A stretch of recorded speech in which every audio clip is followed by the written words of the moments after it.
Well, just when you thought there couldn't be a worse attack DLC than Konohamaru, they went and did it. And I guess by that sentence you already know how I'm feeling about Obito. So that's going to lead us to today's anime trivia. How do you feel about Obito? Do you like him? Do you not like him? Let me know why in the comments. But hey, in this video we're going to be giving y'all basically a basic breakdown, review, counters of the Obito DLC. And I know you might be wondering, how'd you come out with this so quickly? Your boy was grinding. That's all I'm going to say. But if this is something you might be interested in, make sure to like, comment, subscribe, turn the bell, do all those nice things. And we just finna give y'all the clear-cut, no BS review of Obito. Let's go ahead and hop straight into it. Okay, so when we actually start talking about Obito, first we're going to start off with the base rewards. And we have to address the elephant in the room. Who the hell came up with that Tails costume? Look how they massacred my boy. It looks like a pajama set. Like, the head looks so awkward on it. I better not catch any of my subscribers wearing that. Better not. But yeah, you get the Obito Tails outfit. I'm not going to be wearing that, I'll tell you that. And then you're also going to get the honorary title Peacebringer. We're also going to be getting the Ninja Tool, which is going to be the Truth Seeker Orb warped, and of course you're going to get your Shinobi boost, and then your 3 ninjutsu. So moving to some key things about the normal CAC. One thing I will say, Obito is high damage as a CAC character. He has high damage. His movement is pretty interesting too, because he floats, because you know when he's in the Jinchuriki form, he's not walking, he's really floating. So even when he's dodging, you'll see that he dodges left and right with a floating motion, and he doesn't have a backflip like most people has. He just floats backward. But I do feel like this backward dodge animation is a little bit slower, so keep that in mind whenever you're playing with the CAC for Obito. So when we get into the Ninja Tool, and this is going to be for the attack and the healer types, and this is going to be the Truth Seeker Orb warped. So the thing with this, some key points with this Ninja Tool is going to be, without sub, it has good consecutive hits. So this isn't similar to the Spitfire and also the Rings one where you're shooting the drones. Whenever you get somebody in that combo, this one's going to hit them. It comes so fast that they don't really have time to block in between the combo. It's okay tracking, like I said, it's similar to the Spitfire, but it doesn't move nearly, they're both pretty slow when it comes to tracking. And then also, this thing only fires around 8 to 10 shots, and it's not the highest damage, but like I said, once you hit them with it, they're not going to really be able to block to get out of it unless they sub. But the only thing is, though, this is blockable, so if they block before the first one comes, they're pretty much going to block all the strikes, and it's not long lasting, so I still think the drones are going to be better than this, even with the nerf that they gave to the drones, which is basically making it whenever somebody substitutes, the drones aren't going to continue attacking, they're going to stop once you substitute. Another thing to keep in mind about the Ninja Tool is that it's a stagnant Ninja Tool, so wherever you put it at, it's going to shoot them from wherever that spot is, so that means it's not going to move, and if you're from a far distance, it's going to make it easier for them to dodge. So when we move into the first ninjutsu, it's going to be the Truth Seeking Scorch. And what this basically does, it's going to be commands the Truth Seeker orbs to unleash a beam forwards. Deals damage to all targets hit. Hold the button to increase the uptime of the beam. The beam's direction can be controlled. So this jutsu roughly lasts around 4 to 6 seconds. It's unblockable, which is a plus.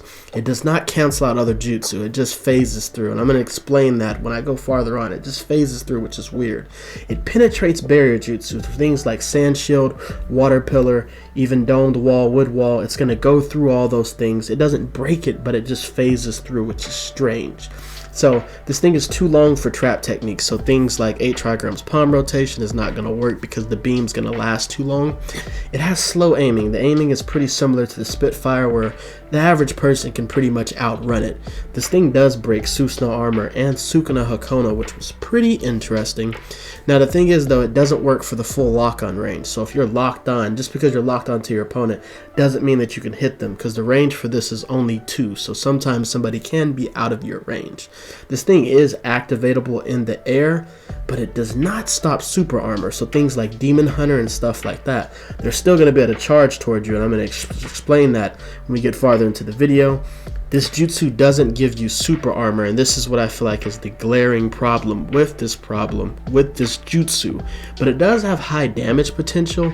But like I said, the one thing is also the combo counter will automatically get them out of it. So once it gets to a certain number, your opponent is automatically going to fall out of the jutsu, and if your opponent just subs out of the jutsu, it's going to be hard for you to hit them again because the slow aiming with this. So now when we get into the actual counters, this is what I mean. So the counters, like I said, bad tracking. So you can pretty much just outrun this jutsu. You don't have to worry about that. Any charging jutsu, this is what I mean when I says that it doesn't stop super armor or any armor. Rasengan, Lariat, Hazan Strike, Chidori, literally anything charging, you're basically just going to go in and hit them. And this is where I'm saying where I says it not having super armor. Literally any type of a strike knocks them out of this beam. You can throw a Demon Wind Shuriken or just Amaterasu. Any strike will knock them out of this state. So even Fireball, so that's another thing. It doesn't prevent projectiles.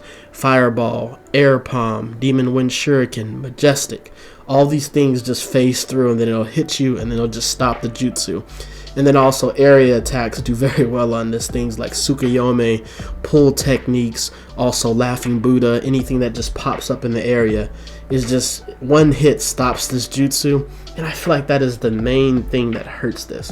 They really should have given it super armor, and with this jutsu not having super armor, it really makes it extremely mid. So moving to the next ninjutsu, it's going to be the Cross Lantern. And if y'all remember whenever the Obito was first announced, I did not like the way this jutsu looked. So what this jutsu basically is going to do, basically what it's going to be, commands the True Secret Orbs to erupt into hellfire. The flames persist at the location for a set duration, damaging enemies. Disables the use of substitutions on hit. Now the disabling of the substitution is a little bit iffy. Sometimes it works, sometimes it won't work, but it is a good usage. But the thing is, one thing that I was questioning about is if it tracks. It will track onto the first person, but everybody else, it's not going to hit them. So if the cross doesn't line up with the rest of the teammates, it's not really going to do anything. But like I said, this thing is blockable, and that's what makes it suck. You can pretty much block. It doesn't matter where you're at, even when it has the pulse in the beginning. If you're blocking, it's not going to break your guard, and the burn damage stops as soon as you leave the flames. There's no long-lasting burn. Now, when you are getting burned, it's a decent amount of damage, but as soon as you get out of the flames, the burning is gone. This jutsu lasts for around 5 seconds. It's a wide range, but the cross is just ineffective if you're not really locking onto any enemies. It would have been a lot better if they would have did this similar to Flame Control, where it moves. And like I said, it just has a low chance to hit all the enemies. And also, the weak point of this jutsu is sitting right in the middle. If you're sitting right by the person whenever they activate it, you're not going to get burnt. Your guard's not going to get broken. Nothing's going to happen to you. So like I said, counters for this jutsu is pretty much blocking, substituting because it's not always going to lock your substitution, distance because this jutsu doesn't really have a long distance, and then also, like I said, this jutsu is just not really the best jutsu, if I'm being honest. It's just not that good. It can be used in some situations, and it is nice that you can activate this in the air and the flames will stay on the battlefield for a little bit amount of time, but I don't really see anybody running this jutsu. And when we move over to the ultimate, it's going to be the Sage of Six Paths Divine Blade, the Nunoboku. And like I said, honestly, I was like complaining about it being a strike jutsu where you're going to strike and then activate it, but actually I probably would have preferred it to be that way. So when you look at the description of this jutsu, basically what it is, attack enemies with the blade of the Sage of the Six Paths, unleashes an extremely long range attack that pierces walls, dealing critical damage to enemies. Yeah, emphasis on the extremely long attack. This jutsu is extremely easy to dodge. The animation is so long that you can obviously see when somebody is activating it, and you can just move out of the way, and it doesn't really just have the range to just hit you like that, really. And it's just so easy to dodge, and it doesn't even one shot. When I was in the pits running this, and I did it against Itachi, he had like lower than half health, and he got hit with this, and it didn't kill him. This ultimate would have been a lot better if they would have made it actually maybe something similar to Boruto Strike, where you hit them and then the Sword of Nunoboku comes out. But this animation is very similar to like the Massive or Family Rasengan, where it just takes too long and it gives you too much time to dodge it. This is just not really a good ultimate. And I don't know. It's just, I don't know what they did with this DLC. So after all this, I know a lot of this might seem negative, but there are some positives that come with the Obito DLC, but all around, it's not that good. But some best takeaways, so like the best counters with this DLC is definitely going to be things like the Sacred Mirror Drones, because like I said, any strike is going to knock them out of the Scorching Flame. So the Mirror Drones coming from behind and hitting them is going to automatically knock them out. Amaterasu works very well. Boruto Stream is going to work very nice for the Scorching Flames. Also Tsukuyomi and any pull jutsu, so like Universal Pull and Inferno Style Flame Lightning. As far as the Cross Lantern, you don't really need much to counter that jutsu besides just blocking and moving out of the way of the flames. So some key takeaways. This DLC is definitely going to need some buffs for people to actually be using these jutsu.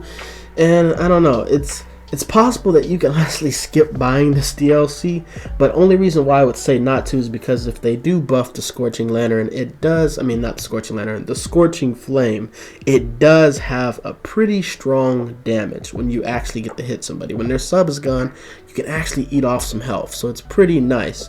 But like I said, some jutsu improvements that I would do for the Seeking Scorch, I would make it where it sub locks or at least resets your sub. That way you can't sub out when you get hit with it. And I think they should make the burn effect last. There's not really much of a burn effect from the Seeking Scorch, but if they make it a burn effect, I think this will help the jutsu out a lot.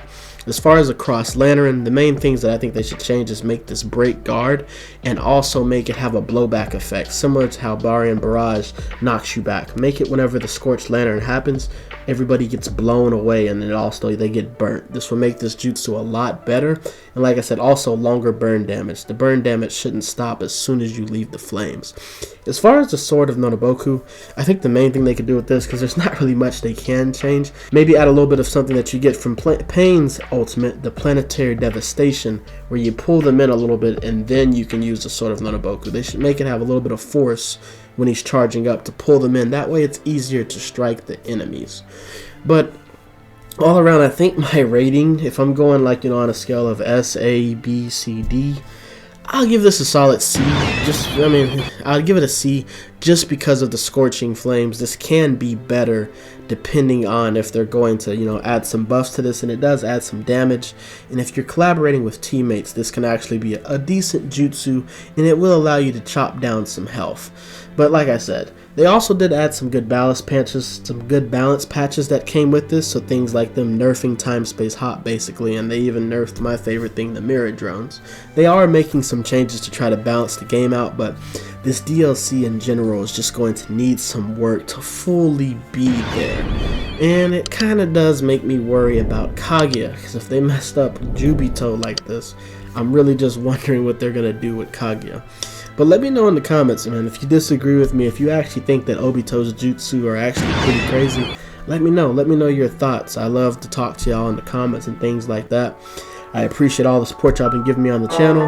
Make sure to like, comment, subscribe, do all those nice things. And I'm going to see y'all in the next one, man. We out.